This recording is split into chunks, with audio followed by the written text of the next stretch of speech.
Hey! Utakwane na gana kuku. Kedia, mpa. Obro mpa no boss. Papa, bam. Achorom. Achorom.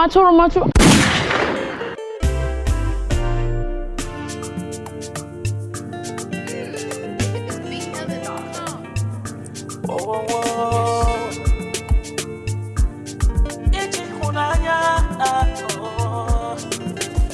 My brother to get love is just in no daisy. Una fugo na true love for shirike.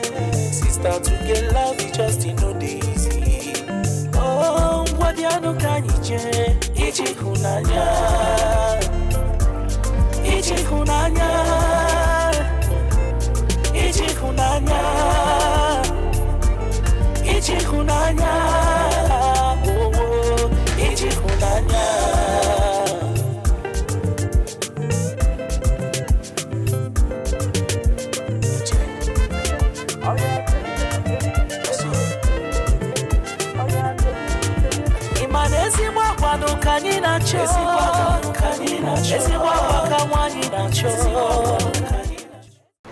Ndị be anyị dejenio anyị abịakwa n'ọzọ n'oge Ije Ihunanya nke ndị Ichaka Studios na-ewetala anyị. Chetakwanụ na Ichaka Studios bụ ebe nwoke na nwaanyị ndị rugolo oge ịlụ di na nwunye ma va nụrụ di na nwunye na-achọta di chọta nwaanyị.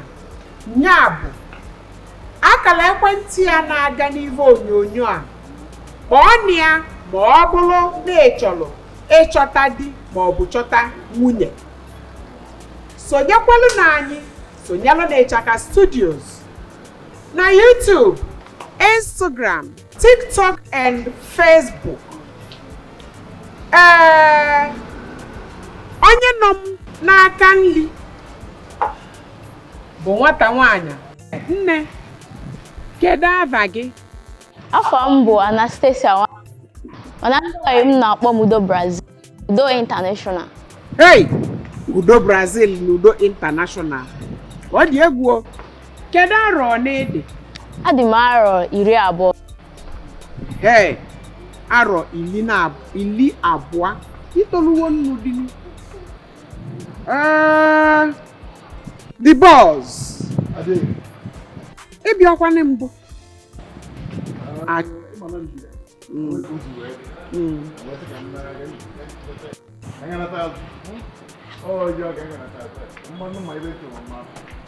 dịkwana m ka ya abụ ya taa na anyị wee bulie ya bịa anya na ama jijiji.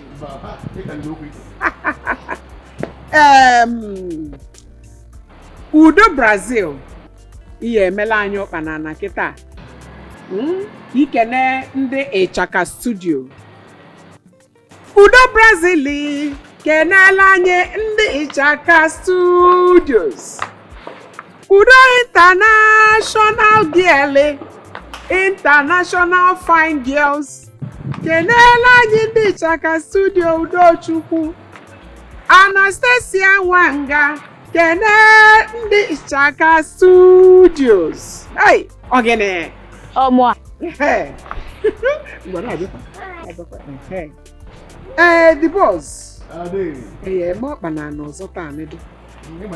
Emebu okwen. Oka anyị gaba n'iru. Makana anyị.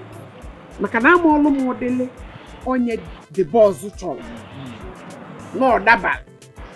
Ngwa makana anyị ụdị nwoke chọrọ. Achọrọ m ụdị nwoke dị young, the 20s, the very new to the sharp. Ukwe n'ọnụ Igbo. Gwa anyị ụdị nwoke chọrọ kwụsie ike. Achọrọ m nwoke dị 20s, ndị na-agbaba arọ 30. So ndị nchọ bụ ndị mara mma nwoke. Ndị ji nnukwu ego. Achọrọ m ndị afọ, achọrọ m ndị buru normal ka nchọ. Anyị ka nọkwa ya o. Ngwa tụghalịkananị unu vụọ unu ka anyị malụ ka anyị esikwa nwa bụ nwaanyị ukwu wa tụghalịzịa. Hey!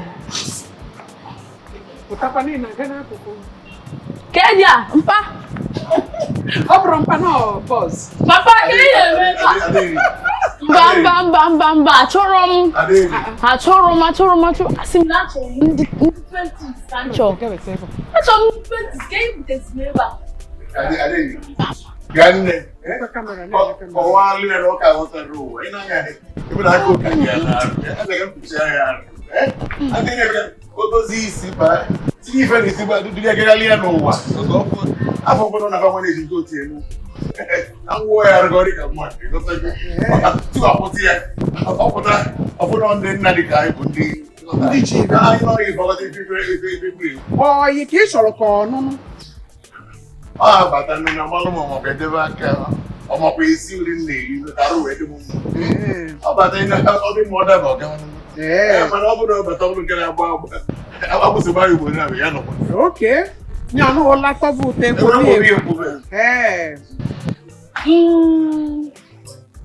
Udo Brazil. Ọ sịkwana na ya avụlụ gị n'anya. Chelu ka anyị kwuche.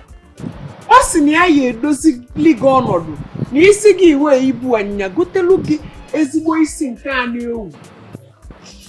Ikpulie n'isi gị nya na-eduwele gị lụọ ọkwụsị na ya alụle ya. Lụọ ya ụlọ nlụọ n'ụlọ nlụbe nna ya ntinye efe mmanwụ. Ogene ụmụazị ọ na-achọ kịta nke ịkpọ ọkịta na-azasa nsị nke achụpụ ya ozugbo. Onye ọbụla chọrọ ebe ya akwụ ị na-achụ nwatakịrị ka na-achọ ikute ume n'efula ebe ife dị. Aghọta nnọọ nwatakịrị ka ọ ga-abụ. Mana aka keke doziri ịba ụgwọ ka ọ na-akwụ ya bụ. Mana ọ bụ agụgụ Igbo na agbagọta ebe ọ nọ. Achọrọ m ndị mpa mmadụ. Ịchọ bụ ụmụ nwoke a dị sharp. Ọ bụrụ ọdị ndị a na. Achọrọ m onye ya egolu m ụmụ isi a na-ewu na. Ya nchọ bụ ndị digodu sharp mụ na ya nọrọ na-aghọtagodu. Ọ bụrụ mpa mba ka mpa. M ya so asị m nọ mpa m ka m ya so na o mekọ. Ọ machọrọ. Mba. Ndị gwara ife akara ike. Na-ara ọnụ si wee dị ya bụ na ebe na ụmụazị ọ na-achọ ahịa achọkwu nye ebe afọ ya maka na ọnụ ka dịkarị ịzụ. Nka ya nabata ata. Iru anyị alụkwụ n'ụlọ iru achọ nwatakịrị iri. Ibe na-ekwu bụ na ịka ya abịa ọzọ. Ma abịa ọzọ aka ma gasịrị. Mma achọta ibe nna achọ. Ịka ya achọkwa bịa ọzọ. Ka nke gaba. Nke nwakwanụ. Ịchọkwa ụmụ bọyị. Ị chọrọ sịkwanụ ka. Ka nke ga mmiri ogwugwa ka na mmiri ọrụ n'isi. Nye anyị chọrọ ya chacha. Achọrọ m ya. N'ịka ya abịakwa ọzọ. Nka ya abịa ọzọ achọrọ m ya.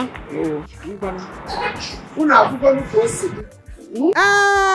Ndị be anyị ọkwanụ n'ibe ka anyị na-eweta Ije Ihunanya nke Ichaka Studios na-ewepụta n'isi njedebe. Bikoni sonyelu na anyị maka ndị chọlụ di ma ọ bụ nwunye.